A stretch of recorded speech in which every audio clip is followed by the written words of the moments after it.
네, 매크로 이슈 챙겨보면서 투자 전략까지 한꺼번에 짚어보겠습니다. 마켓 브리핑 오늘 시간은 미래에셋증권 디지털 리서치팀 김석환 선임연구위원과 만나보겠습니다. 안녕하십니까? 안녕하십니까? 네, 지금 1분기 어닝 시즌에서 많은 애널리스트들이 실적 컨센서스를 하향 조정했는데 아직까지는 좀 경기 침체를 가리킬 정도로 좀 전망이 약화된 건 아니라고 합니다. 그런데 이 추가적인 실적 악화 가능성을 고려해서 밸류에이션 축소에 대한 우려가 나오고 있는데요. 시장 점검해 보겠습니다. 네, 지금 1분기 어닝 시즌이 거의 막바지에 다다르고 있는데요. 지난주부터 주요 소매업체들의 실적 발표가 이어지고 있습니다. 간밤에도 아베크롬비라고 하는 의류업체의 실적 발표가 있었는데 실제 부진하게 나오기도 했고 향후 가이던스에 대한 부분도 좀 부정적으로 나오면서 오늘 장중에 30% 넘게 하락하는 모습을 좀 보였거든요. 방금 말씀해 주신 대로 결국에는 향후 성장에 대한 불안감이 상당히 좀 클 상황이다라고 보시면 될 것 같고요. 그런 상황 속에서 5월 FOMC 회의 전까지 상당히 좀 가파르게 움직였던 미국의 국채 금리가 5월 FOMC 회의 이후에는 계속해서 좀 하락하는, 즉 안전자산에 대한 수요가 좀 더 늘어나고 있는 모습들이 최근에 나타나고 있다라고 보시면 되겠고, 오늘 장중에는 1개월 내 최저 수준까지 좀 하락하는 모습을 좀 보였다라고 보시면 될 것 같습니다. 거기에다가 어제 같은 경우에는 이제 UBS라든지 JP모건 등에서 중국의 경제 성장률을 3%대로 하향 조정을 했거든요. 지난 3월 양해에서 중국은 올해 5.5% 경제 성장을 하겠다라고 했는데 실제 1분기는 4.9%로 하향 부진하게 좀 나오는 모습들이 좀 있었습니다. 전반적으로 글로벌 경기 둔화 또는 침체에 대한 이슈가 좀 커져가고 있는 상황에서 기업들도 이러한 매크로 환경에 영향을 좀 받을 수밖에 없다라고 보시면 될 것 같고요. 그런 측면에서 어제 같은 경우에도 보면 스냅이라고 하는 소셜 미디어 업체의 주가가 42% 가까이 하락하는 모습을 좀 보였는데 이런 부분들도 일정 부분 반영이 됐다라고 보시면 될 것 같고요.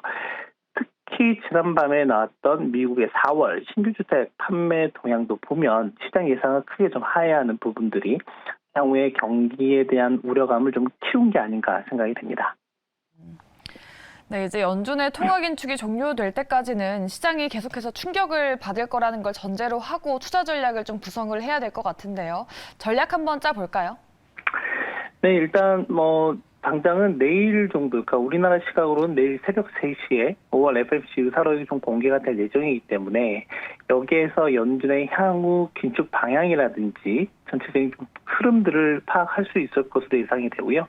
일단 간밤에 파월 연준 의장의 발언이 있기도 했었는데 기존에 나왔던 내용을 다시 한번 되풀이하는 부분이었다라고 보시면 될 것 같고, 다만 최근 들어서 일부 연준 위원들의 기조가 좀 약간 변화하고 있는 부분들이 있는데 이 부분은 향후에도 계속 팔로우할 필요가 있을 것 같습니다. 일단은 현재 변동성이 워낙 큰 장세이기 때문에 투자자분들의 투자 판단이 상당히 좀 어려운 상황이지 않을까 생각이 되지만 그럴수록 back to the basic, 그러니까 기본에 좀 충실할 필요가 있지 않을까 생각이 되고요. 이미 지난주에 한번 말씀드렸던 것처럼 높은 성장성이라든지 가격 안정성 그리고 시장 지배력을 갖고 있는 거기에 이제 재무 안정성까지 갖춘 성장 기업에 대한 전략적이고 점진적인 관심은 지속적으로 좀 필요하다라고 좀 생각이 되고요.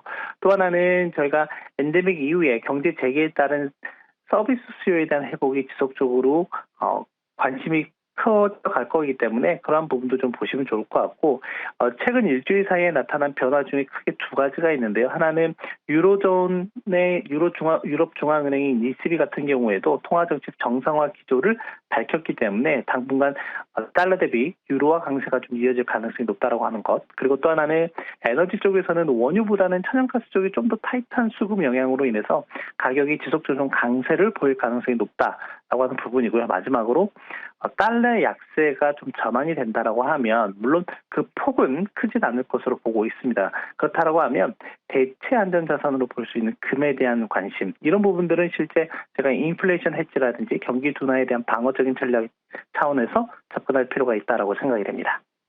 네, 지금 밸류에이션 축소와 실적 컨센서스 하향이 이루어지고 있고 이러한 과정이 더 이어질 가능성이 높기 때문에 기본에 충실하자라는 전략 이야기해 주셨습니다. 참고해서 시장 대응해 보겠습니다.